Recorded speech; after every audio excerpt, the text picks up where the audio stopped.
going to kill you. I want you to do me a favor. I want you to tell all your friends about me. What are you? What could be greater than a king? A hero. The hell are you supposed to be? I'm vengeance.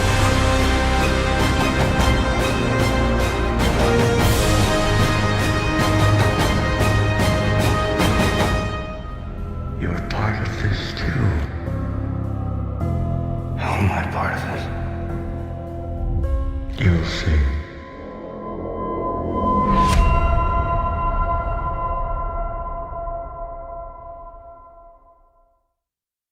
All right, welcome to the DC Films Unlimited podcast. And this series, we're talking about all DC films. And this episode, we're talking about the Batman movie coming out on March 4th. Matt Reeves' Batman. I have Darren from Detective Comic Talks here with me to talk about the Batman movie, dude. I'm hyped as fuck for this movie. How about you? Oh my god. My excitement levels can't get any higher. But Alex, hello. Welcome back. Hello, man. How you doing? It's been too long. I know, it's been, a week? About like 3 days, whatever. But see, like, after that last show, I just couldn't wait to get back on. Like, I was I left that show even more pumped for The Flash than I did when the show started. I don't know how that's possible, but somehow I did. That Zod stuff, man. Zod neck snap being erased, possibly, you know? I'm getting excited. I thought that was just like a throwaway thing, Zod, Fiora in the movie, and then you told me your theories, and then I walked away like, oh my god, like, why else this could be incredible. Oh, yeah. Oh, yeah. But this episode, we're talking about the Batman. Matt Reeves' Batman. Dude, this movie's going to change my life. It's going to change our lives forever.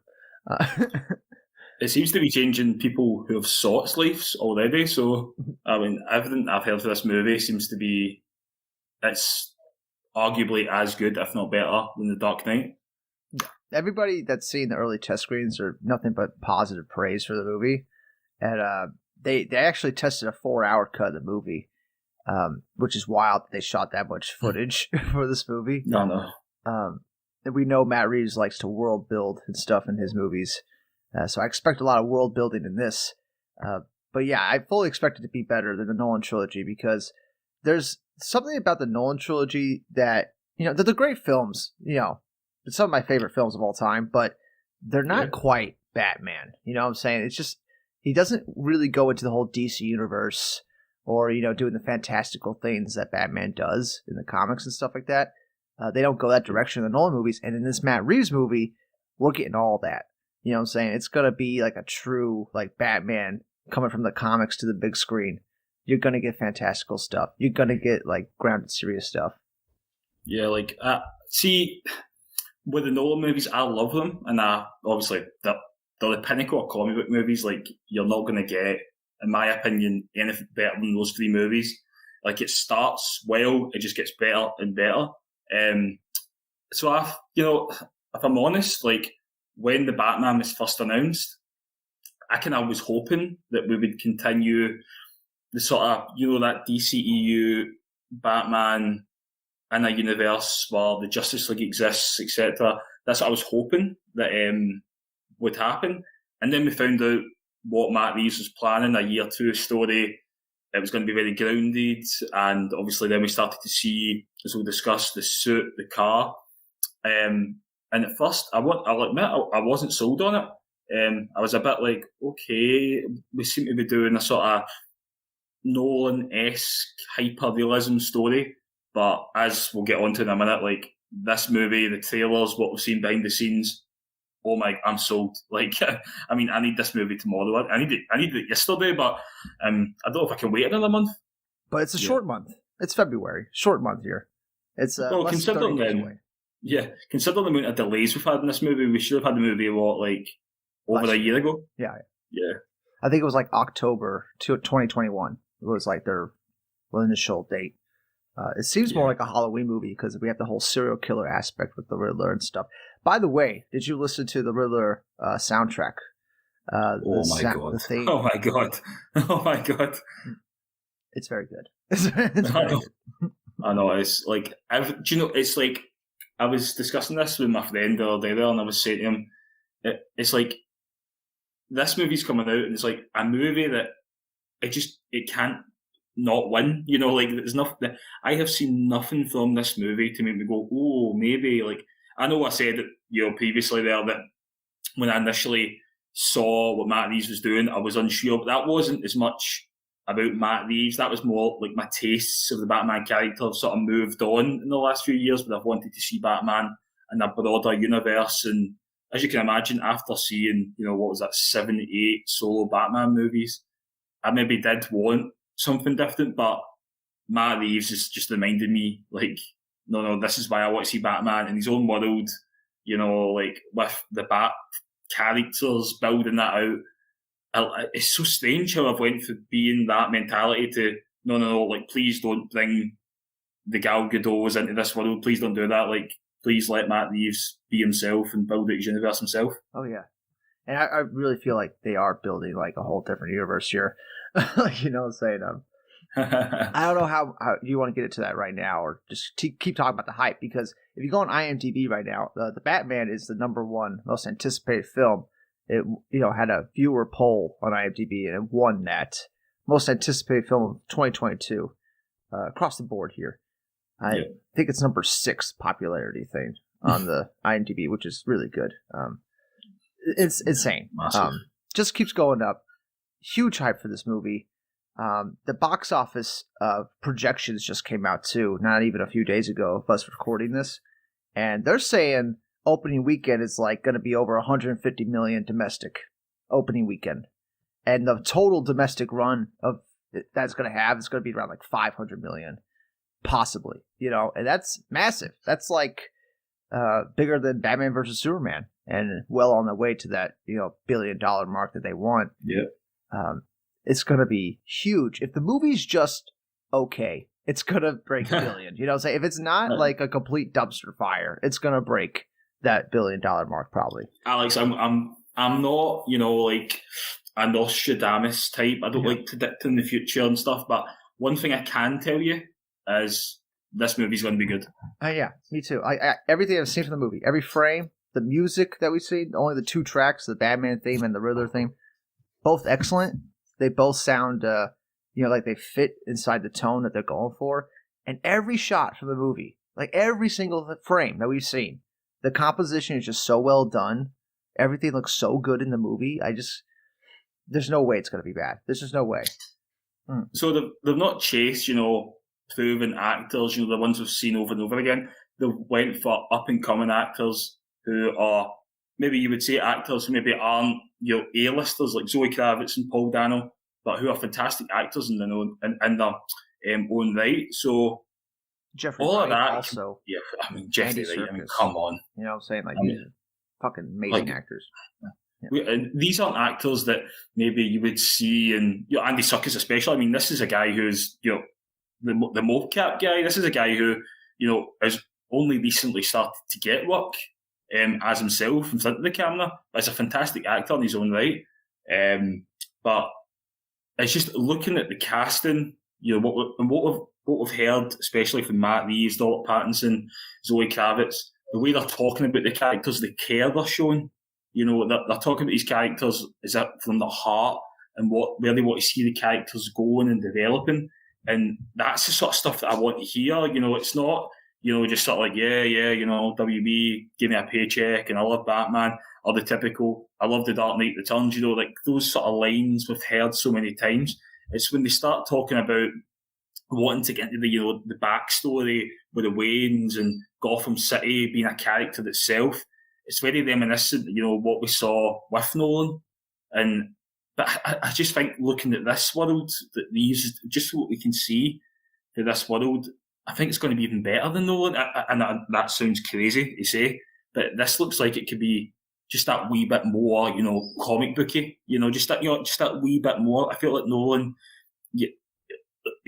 like the Catwoman character, they would never call a Catwoman. She would be referenced as like the cat, and it was like just that wee bit missing, and I think that's what we're going to get with Reeves. Yeah, and if you remember back to the trailer, the last trailer for the Batman, like he's in her apartment and just cats everywhere. Like that's Catwoman. You know what I'm saying? Like that, just little details like that was missing from like the Nolan version. Like there wasn't that many cats around Catwoman in Nolan's version, right? I think you saw like one cat in that movie. You know, it's like I like little details like that reference back to the characters. Yeah, that's just in the world. Yeah, as far as like the cast of this movie, lots of talented actors that aren't A-list. You know, Robert Pattinson, he's not an A-list actor, but he's got to be one of the most talented, young actors in Hollywood. And it's funny, I think he's only getting paid maybe $4 million to be Batman or something like that. Yeah, it is really, really low because I don't know if you remember a couple of years ago, maybe 2019, when this movie was casting, they were going after Jonah Hill to be in the movie. It was rumoured Penguin, but I think it was actually the Riddler. I think it came out it was actually the Riddler they were looking at him for. And Jonah Hill was looking for $10 million to star in the movie. Now, this is a sign of where WB are now, because this Batman movie, if the production budget's to believe, is only costing $100 million. Yeah. $100 million. That is what we are looking at. Looks easily like a 250-300 million production. Oh yeah. And he was looking for 10 million of that. Think about it. That's 10% of the budget he was looking for. Mm-hmm. And obviously talks broke down. We managed to get Paul Dano, who I'm absolutely ecstatic is going to be the Riddler, but we'll get to him in a moment. But the fact that they've managed to get a talent like Robert Pattinson for that, sort of salary, I suspect if the movie smashes, which I believe it will, he will obviously earn more in future movies. But Robert Pattinson, from what we've seen, just obviously we can only go on the clips and the trailers and the still images we saw. He looks incredible, and it looks a very, very different Bruce Wayne than we've ever seen before. Yeah, more neurotic Bruce Wayne. It's like he's so obsessed with vengeance that he doesn't even function as Bruce Wayne. He doesn't even have that persona as Bruce Wayne. He's just Batman all the time. I feel like that's what this movie's probably going to tackle the most. And I feel like maybe by the end of this movie or later in the series of this movie, we're going to see Robert Pattinson form his Bruce Wayne persona more, as the billionaire playboy as the series goes on and stuff. But I like this whole we're year 2, he's still figuring it out as Batman. He's not Batman yet. He's still trying to reel in his anger and stuff. He's smashing people's faces till they're flattened. It's not.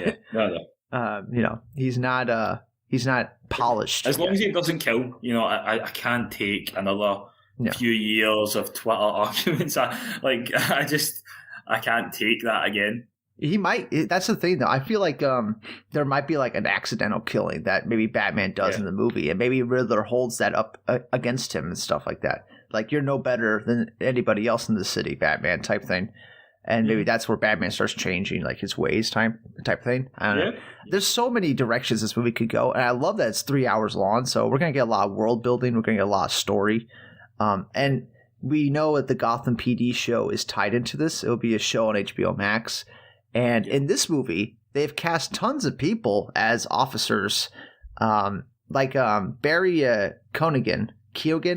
I don't know how to say his name, but people were saying that he's gonna be the Joker or something like that. That's his secret role. But in IMDb, they have him cast as Officer Stanley Merkel, who is an actual character from the comic books and stuff like that. And I feel like that's probably going to tie into the Gotham PD show. They also have another cop on here, too. That's obviously Jeffrey Wright is going to be in the Gotham PD show. And some other people, you saw him in the funeral scene, that one cop that was like, hey, Bruce Wayne, that guy's going to be in the show too. Do you know, I was going to say to you there about that scene. Yeah. It was the first time, I know it was only a short clip, it was 4 minutes, if even that long, but it was the first time you saw a cop in Gotham communicating with, one of the main actors, and I think that was intentional from Matt Reeves, of course, with his GCPD show, which is supposed to be set, before the Batman. I think that was intentional, and I think, like you say, casting Barry Keoghan in the role, that probably ties into that show, because I feel like he is the sort of actor that could lead a show like that along with Jeffrey Wright. But as DC fans, we love that rumour, don't we? Like, obviously Barry being like he's going to be the Joker. Yeah. We can go far back as Jenna Malone was going to be Batgirl. You remember Scoot McNairy? He was going to be the Flash. Oh yeah. It's just it was going to be Metallo as well. Like there's so many. Like DC fans love a rumour when it comes to casting the movie, don't they? Oh yeah, dude. The theories go wild. They go wild for that. But yeah, as you said, Barry, he's not that expensive of an actor, so it would make sense if he was in some kind of TV series too. And most of the people on this cast listing, I think the most expensive person was probably Colin Farrell for the Penguin. Like he's got to be your most top paid actor here. Peter Sarsgaard's also in the movie. Peter Sarsgaard played Hector Hammond in Green Lantern 2011. Isn't that fun? But I don't, I still haven't seen Colin Farrell in the movie. I've not seen him once. Yeah, I mean, he's in the Penguin. He's that. Yeah, I mean, you can't see him. Is he the Penguin? Yeah. Is that him? Yeah, it is. Yeah, it's absolutely incredible. Yeah. If this movie doesn't win, if this movie does not win the Academy Award for Best Makeup, then like I am telling you, like I've watched the trailers, the clips. I cannot see him in that role. Like for the fantastic voice he's putting on, where he almost sounds like the Arkham City, Arkham Knight Penguin voice. That East End Bother boy, London. If you hear a wee bit of the voice that's coming out of the Penguin, and it just the look, he just looks absolutely incredible. Yeah, he does. I mean, unrecognizable. I can't even tell it's him. Pretty incredible. And he looks a lot like an Alex Ross Penguin from Kingdom Come. Yeah, it does. It does. Looks identical. It's crazy. And I like that it's not like he's not a short, like 4-foot penguin like we've seen from Danny DeVito and stuff in the past. And I like that. Like it's his face. That's why people are calling him a penguin. You know what I'm saying? He just has a weird face. I was worried. I'm not going to lie, Alex. When the cast was coming together, like I said at the start, I'm being brutally honest here. Like I was reserved with this movie, and I'm not going to lie about that. It just felt, and this isn't me being negative, like I am so excited for this movie. It just, at the beginning, after Ben Affleck, I kind of wanted more of that. But like I say, when Matt Reeves first announced the cast, I remember when they announced Colin, he called him Oz. And for a moment, I got that sad feeling that I thought they were going to try and do the Telltale series, that sort of penguin, and I thought, I don't want that. Please give me a comics accurate penguin. And then the cast Colin Farrell, and I was like, oh, I don't think they're going to do the penguin. I can't see him. And then there was rumours going around that he put on weight, etc. And I was like, hold on, this could work. And then we see him in full makeup, and I'm like, oh my god, like they are giving us like comics accurate penguin, like even more. Like Danny DeVito, he played the role of penguin, and it was a completely different penguin than we'd seen in the past, but his penguin almost became what was expected of the penguin for the next 2 decades. Like he became what we've seen in the Batman animated series, or the Batman, the 2004 series. Like that became like the go-to penguin design and characteristics. Zoe Kravitz, I think, is an excellent actor too. She was in a movie called Dope, and I thought she was really good in that. Yes. So she's up and coming too. She hasn't been on a ton of stuff, and I feel like she's the perfect like type of Catwoman for this Batman. She just seems very cat-like. I don't know. Is there a better way to say that? Zoe Kravitz, she's kind of that is the Miller type to me, where like WB keep pushing her, or studios in general just keep pushing her. She's had a shot in the X-Men. She was in First Class. She had a shot in the Divergent series. She was in Mad Max Fury Road. And also she was in Fantastic Beasts. So like studios like her, like they're really giving her chances. It's the same with kind of Ezra Miller a little bit, but had a little bit of fame at the start, and they just like they're sticking by him. Studios, they're giving them these big franchises, but they're just waiting for that one to pop.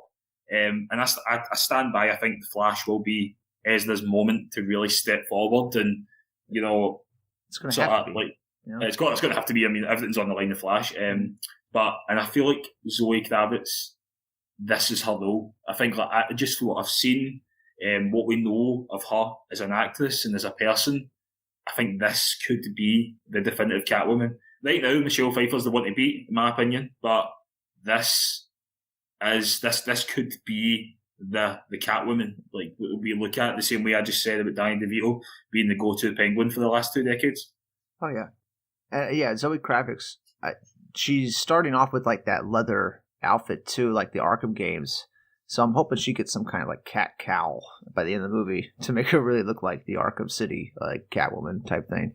Warner Brothers first offered Matt Reeves the Ben Affleck script, which was like going to be like Arkham Asylum, you know, James Bondy and lots of action, very comic booky. And he turned that down to make his more like grounded Batman. But the more you see of this Batman, it seems more fantastical. Like even the skyline of Gotham looks very comic booky, very like you see all the buildings from the comics and stuff.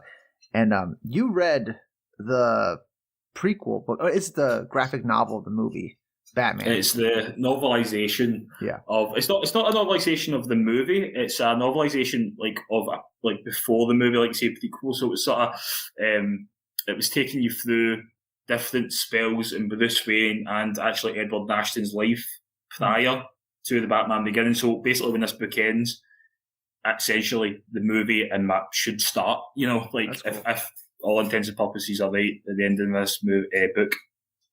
That's cool. That's cool because there was a little character mentioned in that book, and it was just according to you, it's just a reference. But Lex Luthor was mentioned, and LexCorp was mentioned at some point. And I'm thinking like they could easily put the LexCorp Tower in the Gotham skyline. You know what I'm saying? Like that could be like your subtle nod to the fact that there is a wider DC universe. And maybe you're right. Maybe Matt Reeves didn't plan on that when he's making. The pre-production for this movie, but as they're making it, they're like, why not? Why not make a little like allusion to some other stuff that's happening in the DC universe? Especially if this takes off and like the Flash film doesn't do that good, they can fall back on this Matt Reeves universe, and you could build a wider DC universe with it. I think you're totally right. Like, I think that is probably the plan at this point. I think they've probably said to themselves, we're going to give the DCEU another go. They have had, no matter what people try and tell you online, the DCEU is on a really good high right now. They've had quite a few hits from Aquaman through Shazam. Birds of Prey, box office wasn't there, but it was a hit critically. And again, same with James Gunn's The Suicide Squad, and then Peacemaker's just, that's the talk of the town right now. But I think they've built in a escape hatch so that if, the Flash does, go wayward and doesn't work, then they can turn around to this universe and say, okay, let's build it out. But talking about this book, I don't really want to get too spoilery just in case people listen to it. But then again, that isn't that much spoilers. But what I would say is the book gives us an idea of who this Bruce Wayne is, and I'll kind of maybe briefly sort of touch on it. When Bruce was young, in this story, he doesn't live in Wayne Manor. His father actually puts the house up for to be used as an orphanage, which makes sense because where I stay in Glasgow, just outside of Glasgow, they were doing shooting for the Batman here. They shot it in London and Liverpool primarily. But they did a bit of shooting in Glasgow, and they used an abandoned building. And the word on the street here was it was going to be an abandoned orphanage at the time. And I've actually visited the actual building since, and I can tell you it's really big. It used to be a mental hospital for people, and I thought when I saw it, I was like, oh, this could be like an old Arkham Asylum. And maybe Bruce Wayne will put his money into a new modern one. But after reading the book, all I'll say with it, can I be too spoilery, is the Waynes lived in Wayne Tower. That's where Bruce Wayne was brought up. He wasn't brought up in Wayne Manor. So Thomas and Martha Wayne gave the house, sold the house off to become an orphanage.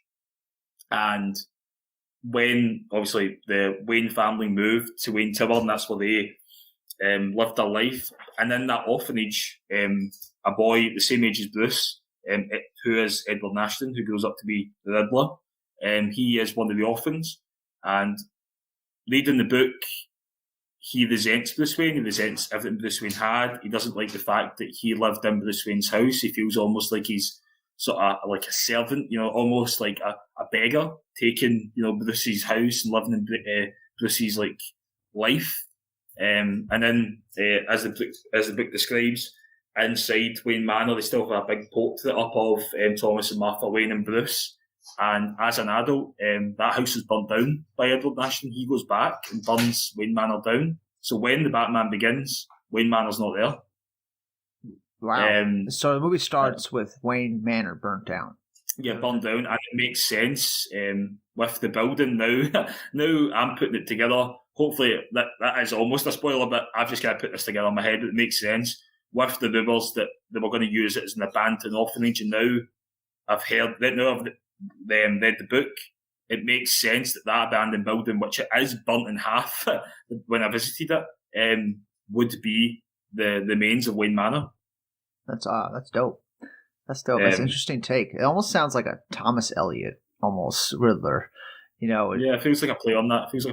You knew Bruce as a kid and stuff like that. I mean, when they first showed images from the duct taped face that was in the trailers for Batman, I thought Hush was in the movie. I'm like, oh shit, we got Hush in this movie now. I think if you're going to get Hush ever, it's going to be in this universe. I think we are going to get that, and I think everybody will be in this universe. I think one thing actually, just quite briefly before we touch on the book again, one thing I thought this universe would be a Bat family type universe, but I think maybe it's going to be more Bat and the Cat. I feel like it might be a bit more them, and maybe that's why the DCEU side is going to be a lot more.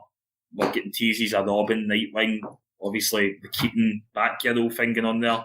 I think maybe they've allowed the DCEU to play with the Bat family a bit more, and maybe they're going to focus on Zoe and Robert Pattinson in the Batman movies.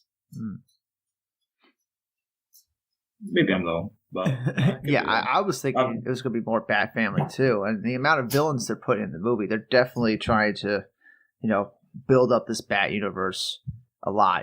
That 3-hour movie is going to be a lot of world building, of course. But I mean, that is a multiverse, and if you're going to actually do a multiverse, not just use the word multiverse, because I feel like a lot of us are still unsure, are DC really going to do a multiverse and have alternative characters? Because, I mean, like you were saying there about creating a new DCEU in the Matt Reeves universe, if they're going to actually do a multiverse, why not have another Wonder Woman, another Aquaman, another Supergirl, another Batgirl?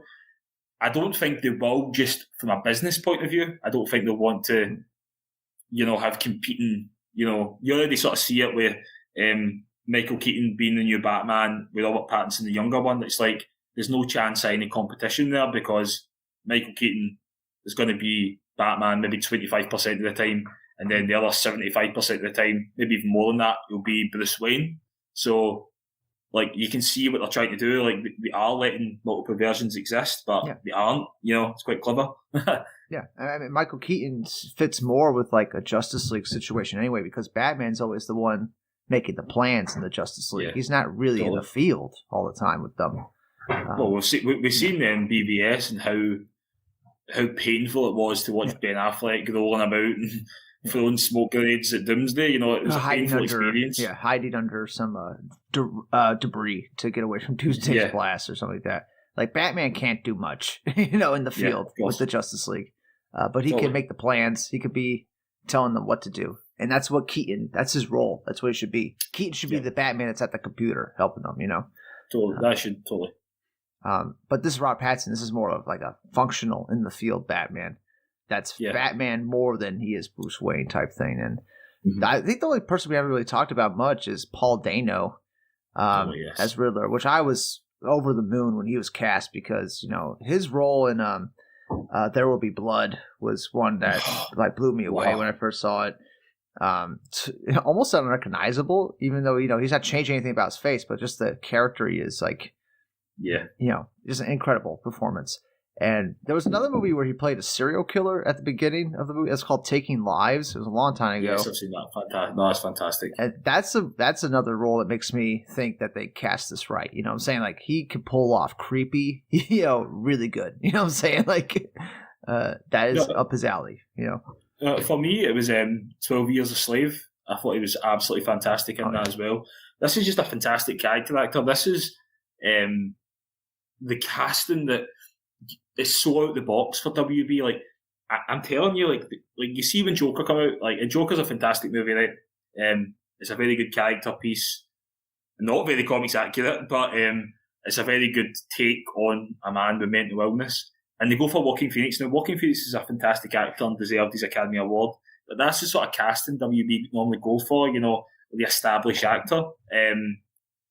Like I say, like we're hearing rumours that they're looking for an older Hal Jordan to join the DCU, and they're looking at Tom Cruise. Like, that's the sort of casting I expect for WB, not Paul Dano, not to go for a guy who's just a working actor, a character actor. Somebody, he's not the most handsome guy in the world. I'm not saying he's an ugly-looking man, but I'm just saying he's not the most handsome man in the world. That's exactly what I'm looking for in the Riddler. And it seems to me as well, the material they're giving him, with this Saw, this Saw murdering, puzzle-making Riddler. Yeah, every box is checked with Paul Dano. Like, I was just blown away by the casting of this actor. What do you think of the Zodiac killer mask? Oh yeah, I thought it was. I think it's a genius idea, because it not only does it kind of get rid of the whole goofy like Riddler thing, where like he's, he looks like a cartoon character all the time in the books and stuff like that.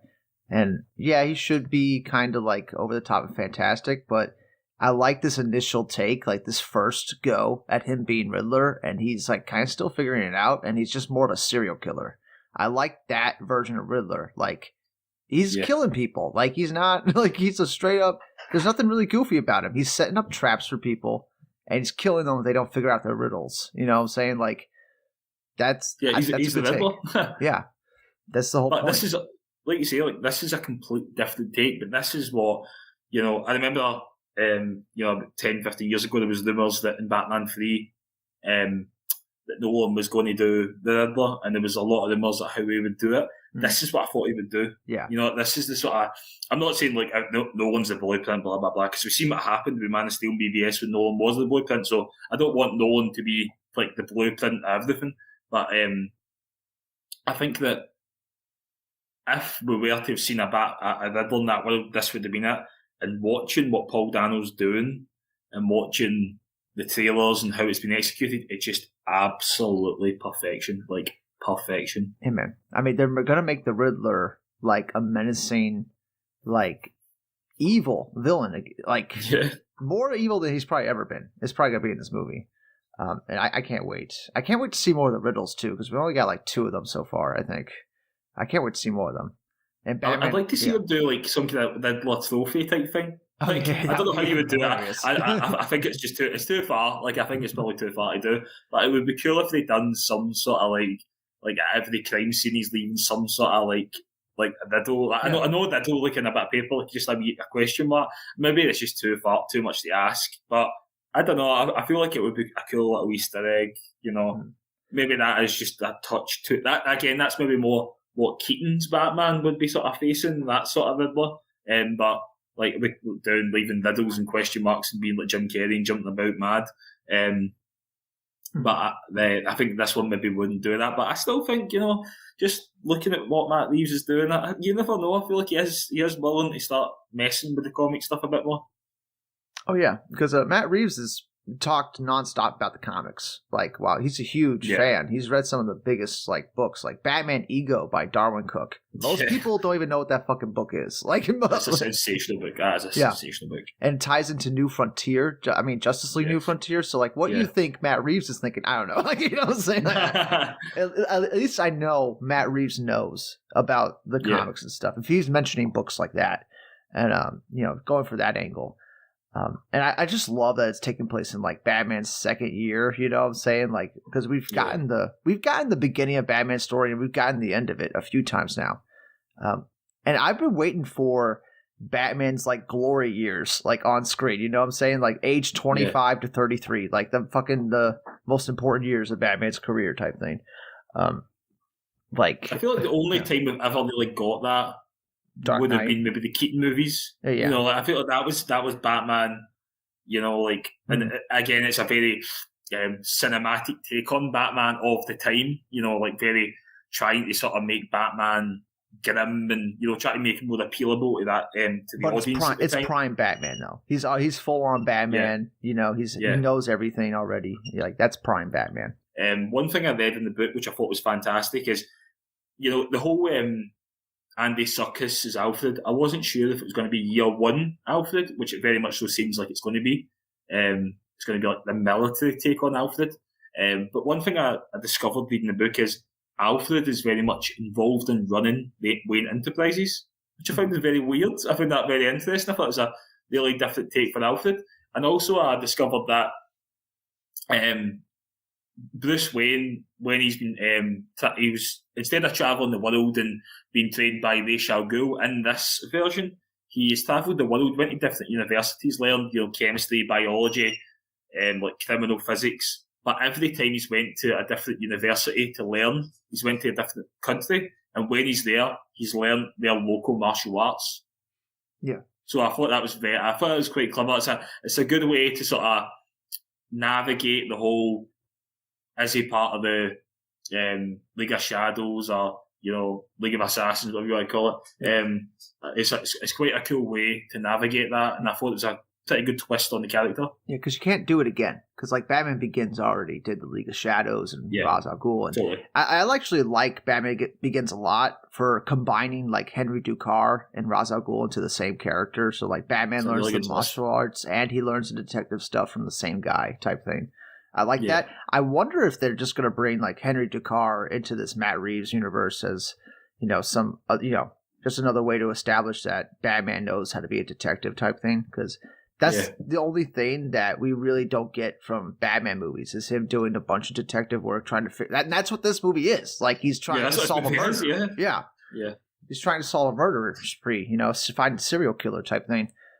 That's awesome. And I like one that's really good because when was the last time we saw Batman? You know, the only time I can really think I seen Batman solve a crime again would probably I'd have to go back to Batman '89 when he figures out the Joker's toxic mix for the Smilex. I mean, that's the only time I can really think I saw Batman being a detective. You know, everything else is more asking Alfred to do running about or convenience. Yeah, Dark Knight, you had the whole bullet. He's like tracking Joker's thumbprint on a bullet. I think that's about as much detective work as you get. But I feel like we're going to get a lot more in this Matt Reeves Batman movie. It's going to really lean into that because, as you said, that they haven't mentioned Lucius Fox at all yet in this Matt Reeves universe. He wasn't mentioned in the book. He wasn't mentioned in the book either. All right, so like they might not go that angle. Maybe in the later movies they will. But as of right now, it looks like Batman is creating everything on his own, like the Batmobile, his gadgets, his suit. He's creating all that with just the help of Alfred, probably. Just again, I've tried dance down this book, but again, in the book, it mentions that he's been working on the Batmobile since the age of 16. It was a pet project of his. And also, I found a really cool thing was what the Batcave is in an abandoned subway tunnel, as we have all like assumed, and the entrance to the subway tunnel, it actually was a underground from Wayne Tower, so where he obviously grew up in this version of the Batman. There's an old subway tunnel that the ancestors of the Waynes used as like an escape if anything ever happened. Because the Waynes are not good, right? They're like, aren't they a crime family type thing? And I think that's maybe where they're going to lean into. I definitely think the Court of Owls will be heavily involved in this trilogy at some point. We've got a grip on kind of what the Riddler is and what he's doing. But this movie's 3 hours long. It can't just be Batman versus Riddler for 3 hours. Like, there's got to be more to it, and we don't even know. We don't even know. Like, people are sitting there saying that, oh, you know, we've seen too much in the trailers. Have we? Like, all I've seen is Same Batman, scenes. Catwoman, Riddler. Fucking, he's chasing Penguin. You know what I'm saying? He's chasing Yeah. Penguin in the streets in his Batmobile. Yeah. That's about it. We've seen like 2 real scenes really from the movie. Everything else is just snippets. It's like flashes of other scenes and stuff. So, but there's only 2 scenes we've actually seen: the funeral scene, where the car bursts through the door, and the chase on the highway. Was chasing Penguin. Dude, there's so much, I just can't get over the underground aspect, because you know who's underground in those sewers. There's a couple characters that could be down there. We got Killer Croc that could be down there. We got Solomon Grundy that could be down there too. So, you know, if they made any kind of like reference to Solomon Grundy while like Batman's underneath this fucking, you know, going the underground way, it's strange because, awesome. Like I say again, like if you asked me 6 months ago, would we get Killer Croc or Solomon Grundy, I'd turn around and go, no, they're going to be DCU only. They're never going to have them in a realistic Batman movie. But see now, like, everything's on the table. I genuinely believe Mr. Freeze could be next. Yep. And I believe we'll probably get the Heart of Ice animated series. Like, we're going to get pitch perfect, you know, cold killing Mr. Freeze. Like, Matt Reeves is, like, without even seeing the movie, Matt Reeves has told me that this guy is the guy to lead Batman for the next decade.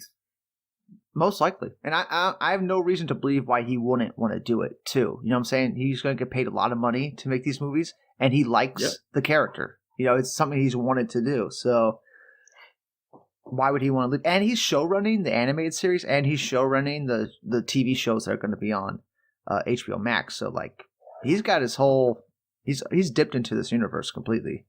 I think as well, like what we're saying there about obviously the GCPD, we know that's getting lined up, and obviously also there's been a Penguin show with Colin Farrell greenlit as well. So with those 2 projects, it sort of shows me that the movie in the past, obviously with the Dark Knight, there was nothing tied into the Dark Knight. You remember the Dark Knight trilogy? Nothing. There was no TV shows. There was no comic book series. You know what I'm saying? Like, there was nothing.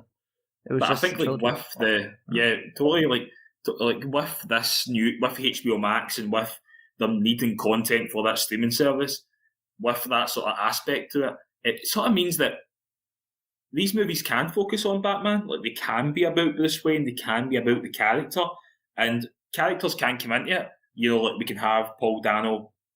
We don't really need to set him up because he can easily be spun off into an 8-part miniseries on HBO Max, and you know, like that's the beauty of having the streaming service. It shouldn't be seen as, oh, they're just trying to like take the piss out and try to like make spin-offs or spin-off sakes. No. Like, when you've got like a movie that's a character piece and it's trying to tell a story about, you know, like maybe a story that's never been told before about Batman, HBO Max is a great weapon for you to sort of expand on it, to give these characters, you know, that sort of backstory that you can't really give them, you know, in live action.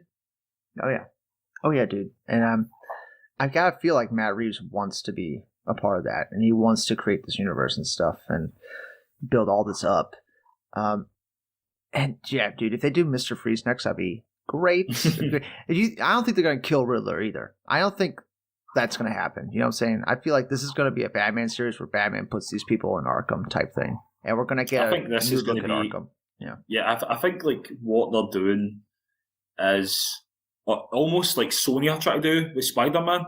It's like Batman, Spider-Man are the 2 characters that can exist in their own world. They don't need the greater universe. Like I feel like Superman has got limitations. I feel like Wonder Woman's got limitations, but they need that broader, you know, connected universe, just because they have got limitations in the characters and in their specific worlds. Same with your characters like Shazam.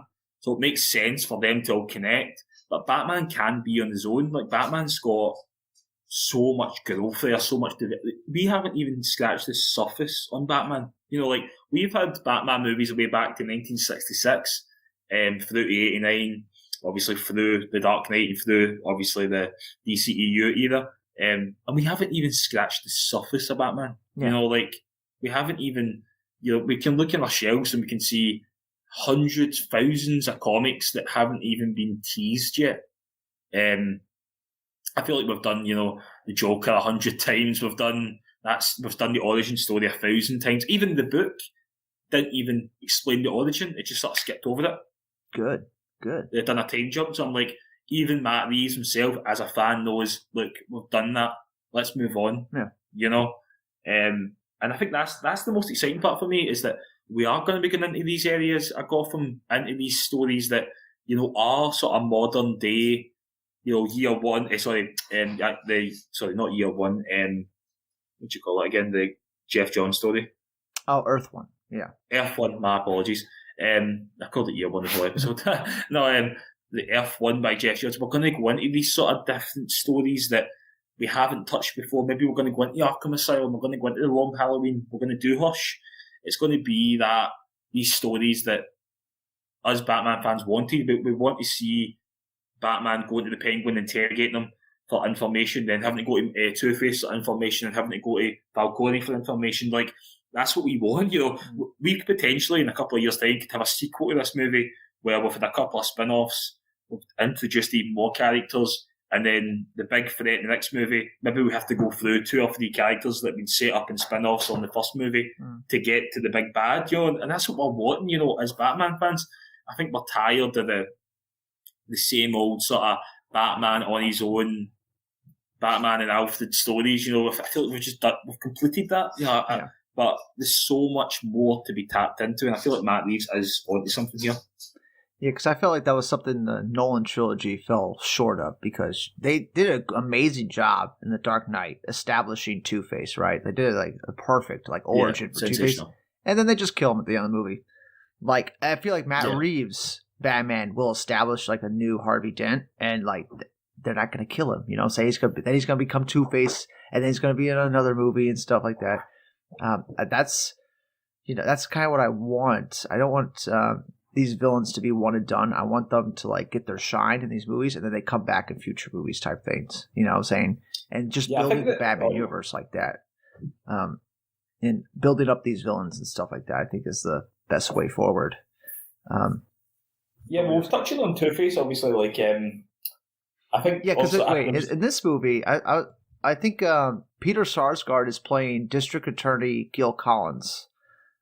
So I'm expecting Peter Sarsgaard to die in this movie, and then a new District Attorney will be, Harvey Dent. You know what I'm saying? Like, maybe that will be the direction they go, right? I think Peter's. By the way, I think Peter could be a fantastic Two-Face. Like, if that was a switch. Yeah, if that was just like a plant name and he's actually Harvey Dent, that would be great. But I think we're overthinking that. Like, see, when we're sitting saying, "Oh, maybe it could be a switcher." I think maybe we're overthinking what's actually going on. I think it is pretty simple. Like, Peter Sarsgaard is playing that character, and like you say, Riddler's going to kill him. He's going to be like a victim of Riddler. That's what I'm thinking is going to happen. Yeah. And he'll be a big sort of takeout, because that maybe that would be the final kill in the movie. But I think, like you say, there's a lot of rumours. I don't know if you remember, again, when this movie was casting. We'll go over that maybe in a later podcast. We'll go over that in a later podcast. But I remember when this movie was initially casting, there was a lot of talk of Matthew McConaughey being cast, I feel like he would be who Matt Reeves would go for as Two-Face. Yeah, I feel like at some point you got to get a big name in these movies. I mean, I'm sure there's a bunch of actors that want to be in a Batman movie. You know what I'm saying? I'm sure there's tons of people going out for it. Like, this might seem like a bit of a rant, but I think you can't underestimate the damage that DC brand took in 2016, 2017. Okay. But do you know? But this isn't me going after Zack Snyder. Man, Justice League really fucked up a lot of shit. And the studio had a massive part to play in that. If not, it was equal 50-50. I would say it did more damage than Green Lantern in 2011, because the thing with Green Lantern is nobody went to go see the movie, so it didn't really do any damage. It just didn't do anything. You know what I'm saying? Like, so, the audience didn't really care about that movie either way. I think what I would say, there's a bad taste in DC. I think now we're starting to come out of it. No matter what anybody says, even Zack Snyder's Justice League, it's created a good word of mouth for DC, and I know there is still a lot of infighting. It's dying down. I stand by that. I believe it is. This is a positive podcast, and we're really excited. But there was that bad taste in people's mouths And I believe that's why Jonah Hill was probably like, look, $10 million, because he's probably looking at it for the Ben Affleck point of view, a guy who just came off an Academy Award win, who could literally pick his next project. It didn't matter what he wanted to do. He came off and then he went and done BVS. Now, again, a lot of things happen behind the scenes, but, you look at what happened to Ben Affleck, and I'm not blaming Zack Snyder, I'm not blaming WB. It was Ben Affleck's personal issues, etc. But a lot of actors are probably like, look, if I'm going to be in this, I want paid, and again, you can't underestimate when you're going to an actor like Jonah Hill. No offense to Jonah Hill, he isn't he's not Robert Downey Jr., he's not a Ben Affleck, and he's asking for that sort of cash. I'm sorry, that just shows you. And I think maybe that happened again with McConaughey. I think it's happening with Henry Cavill right now. I think it's like he's asking for too much to.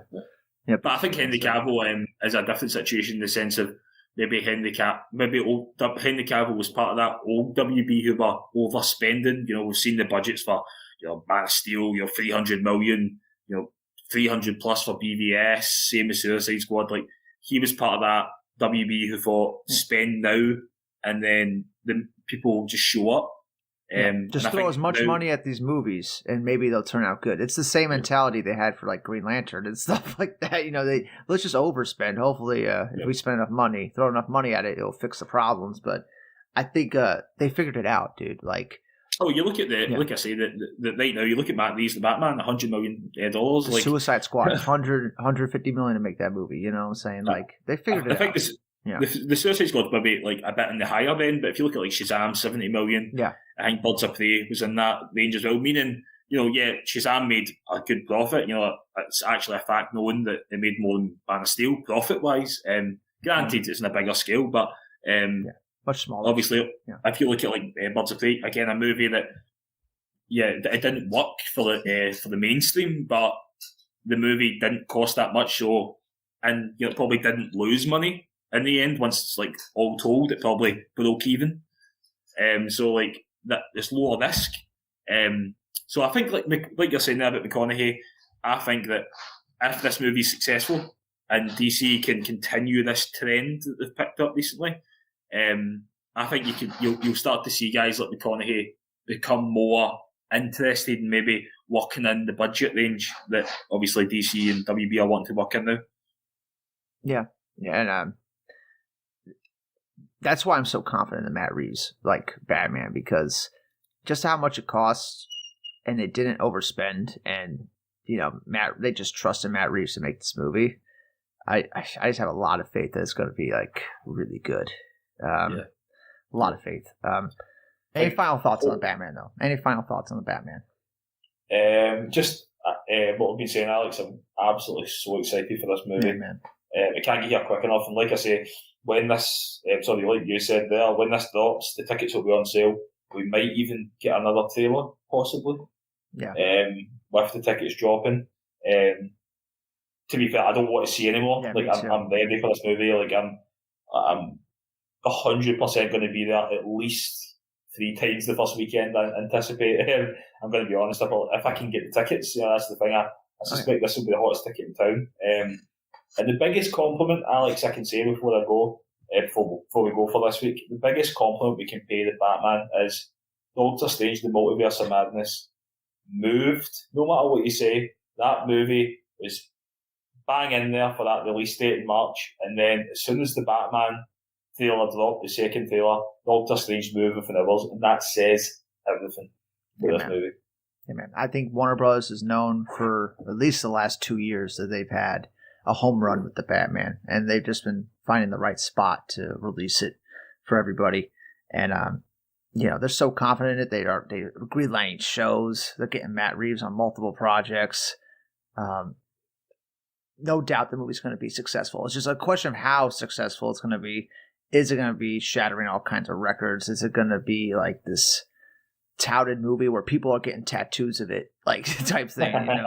I feel like it might. It has that potential. Can't wait to see it. I can't wait to. Before we go, actually, I was going to say to you, Alex, what is your prediction? We're miles away. I'm probably going to ask you this. another 5, 6, 7 times. But what do you predict the box office will be for the Batman? I feel like the projections are pretty on point. Easily over 130 million opening weekend domestic. Easy. I could definitely see that. There's no other place to watch it but theaters too. For March and a couple weeks in April. So, man, Spider-Man did $1 billion in like 2-3 weeks. You know what I'm saying? Like, if Spider-Man could do that. 10 days. Yeah, it was something crazy. So, like, if Spider-Man could do that, a Spider-Man movie that really was, like, not the most cohesive thing ever. Like, you know what I'm saying? Like, it just had a shit ton of cameos to get people excited. But you got a legitimately, like, good movie here with Batman. Like, people going to spread it, word of mouth. It's going to get a lot of people interested to see it. People love Batman. He's like, the number one most popular character in the world behind Jesus or something? Like, you know what I'm saying? Superman? Behind Superman. Yeah. He's Jesus, is it not supposed to be? Yeah, that's how it goes. Like, it's like Superman, Batman, Spider-Man. Like, those are the biggest totally. Characters. So people are seeing it regardless. I think the trailers are some of the best trailers I've ever seen too. Like, for most movies, like, there's something in the way, that first trailer, like, oh my god, man. That shattered the world when that came out. Like, people. Do you remember DC fandom that year? Like, yeah. Well, like the Batman was last. Even if, do you know, up to that point, I still, what I've been saying tonight in this podcast, I still had my reservations about the movie. And then I remember watching that. You know, we'd sat up and watched DC fandom. Myself and my partner and my sister was there as well, and we sat and watched it. They fell asleep, and I was the last man standing, obviously, and I was watching it. Yeah. And do you know, like, my jaw legit hit the floor, like, and it wasn't like drugs involved in that. Like, it was just like my jaw hit the floor watching that trailer just happen in front of me. And then I picked my phone up straight away and I watched it another 10 times, and I'm shaking the two of them, like, watch this. It was just like, oh my god. And now, you know, I've been to the theatre recently, and I'm starting to see the trailer in the big screen, and I'm pinching myself. Like, I am literally going, I cannot wait. Like, I'm telling you, man, like, my record for DC movies, I think, weirdly enough, I saw Batman v Superman 8 times in theatres. Yeah, I saw it too. Yeah. I saw Suicide Squad around about the same. I think I might have done 9 for Wonder Woman. So I think Wonder Woman, the first one, was my record. I think I'm going to beat that for the Batman. I truly do. You know, one of the weird things about living in the UK, living in Scotland, is we don't have HBO Max, and because Sky in the UK have an existing deal with Warner Brothers until I think it's 2025, we won't get HBO Max until 2025. Yeah. So I don't have to worry about the 25-day window thing coming into play, because, you know, it won't unless it goes to digital, which I actually think they'll just leave in theatres for the next couple of weeks. But obviously, a lot of this will depend on, will China give the Batman a release date? Yeah, I wonder if they'll need China at all. I don't even think Spider-Man, I don't think that was in China the first couple of weeks it was out. I think it make a. I think so. I never got China at all. Spider-Man, actually. Yeah, it still hasn't. And fuck China, dude. I'm so sick of people like bringing up China. Like, fucking, they fucking filmed what, Mulan in concentration camps. No one gives a fuck about that. No one gives a fuck. It's crazy. Yeah, I'm not bothered about it, but I think that the China beef is mostly with Disney. Disney is a China shill. Like, what was that South Park episode with Mickey Mouse in China? Like, that's hilarious. But yeah, man, I expect big numbers from this. Everyone's expecting it. Hollywood Stock Exchange, fucking, what was that one? Was it the Hollywood Reporter or somebody else giving predictions? I guess Box Office Pro was the one that announced it. Box Office Pro. Yeah. I expect to see a Forbes article about this probably the week before Batman comes out with, you know, more accurate type of numbers and stuff. But yeah, I mean, this is not like a Suicide Squad situation where the first movie was so bad nobody went to go see the next one. The Batman, I think they've made it pretty clear that this Batman movie is not connected to any other DC movie. I think they've done a good job marketing it like that, and I think that's what's going to get people even more excited to see it. because they don't have to have any baggage from any other DC movie. You know what I'm saying? Just like this is its own thing. Just go in and enjoy it type thing. I think the decade away as well. You can't underestimate the decade since the last Batman solo movie. I saw Dark Knight Rises 13 times in theaters. Oh, loved it. Loved the movie. No. But that was a decade ago. Yeah. Yeah, I think if I was to predict the box office, I think I'm fingers crossed, but I hope and I expect it'll be the highest grossing Batman movie of all time, which is just over $1 billion. Again, it was a decade ago. There's a lot more movie theatres, etc., in the world in the last 10 years. And I hope they can give Aquaman, Aquaman is like 1.2 billion. Yeah. And that was an interesting strategy because they released that movie over like a 3-4 week period across like a bunch of different regions at different times. So it was very interesting how they made their money on that. Well, I mean, I think Aquaman had made 350, 400 million in China before it even released in the US. Yeah. Which they're not doing with the Batman. As far as I know, I don't think the Batman worldwide in the 4th of March. Yeah. I don't think it's getting released in China until later. I don't think it's got a China. I didn't see a China release date, but I anticipate it will because it's Batman. And they do like that sort of stuff. Usually, these superhero movies don't do well in China. They do well enough, and that like they don't do gangbusters. You know what I'm saying? Well, Aquaman's the exception to that, though, in the sense that movie, I think they like their CGI. When Star City's over there. Yeah, so. That'll be real interesting. Oh yeah, it's gonna be very interesting to see what it does and what it makes, and if it's gonna shut up some people. I still don't think people are gonna shut up, even if it makes like $1 billion. If it makes like 1.2 billion, people still be like, "Oh, but Spider-Man made more." Like that's gonna be the narrative for like. See, I don't mind Jesus that Christ. Conversation. Yeah, but I don't. It's the conversation when it's like, right now it's like. Boycott WB, and then once, but then you've got that sort of weird faction going on. Which again, I need to say it's a small minority, but they're a loud minority. Let's be honest. But that minority talking will just it's they'll then change the argument to that's not DCEU, so we don't care.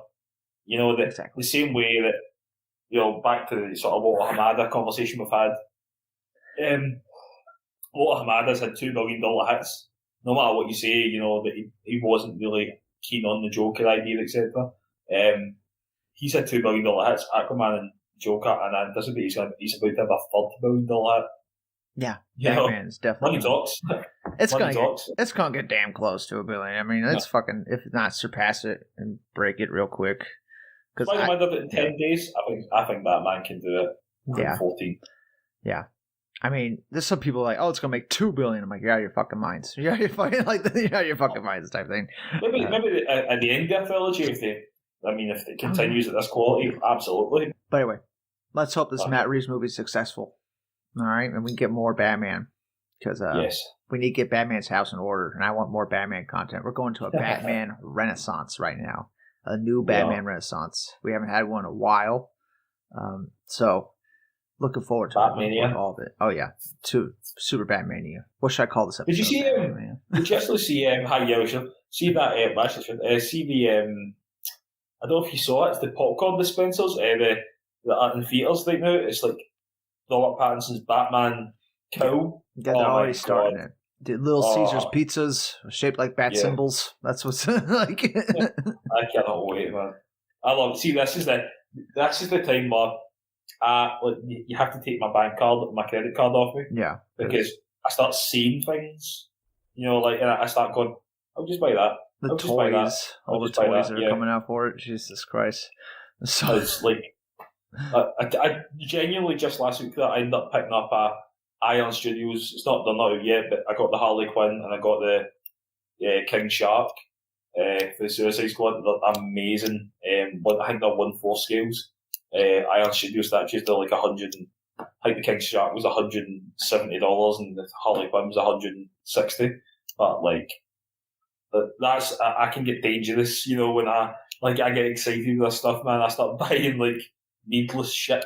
Yeah, me too. I start going mad, and I think I'm getting into that mood. You know, coming into 2022, I think it's going to be the year we deserve. You know, after so many years to talk, just to finish off this podcast, because I know we're going to speak about this Batman probably like next week even. But 2022 is the year that we all deserve. You know, as DC fans, we have suffered so badly. Like, I feel like 2014, 2015 building up to the fun. buff. Yeah, it was so good. We were so excited. We were laughing at the Marvel movies going, we're going to get our Justice League soon. And then it all fell flat in the face. It was horrible as fans because we had to deal with it, you know, on a daily basis, people laughing at us. This is even before the fighting amongst each other started. It was just the Marvel fans and critics attacking us. It felt like just a real siege mentality. And we've had to suffer. You know, we really have had to suffer the last couple of years. And I feel like last year was a good year with Zack Snyder's Justice League and obviously the Suicide Squad. This year started absolutely amazing with Peacemaker. And I feel like we're going to just be eating so well this year. I really do believe this is the year of DC. Yeah, this is definitely DC's year, 2022. And it's kicking off with the Batman. Can't wait. March 4th, everybody. Get your tickets. That's it for now. We'll definitely be talking about the Batman movie when it drops. We'll have our first reactions and everything to that when that drops and stuff. Definitely. So, everybody, look forward to that. Anyway, that's going to do it. We'll see you all in the next one. Bye-bye.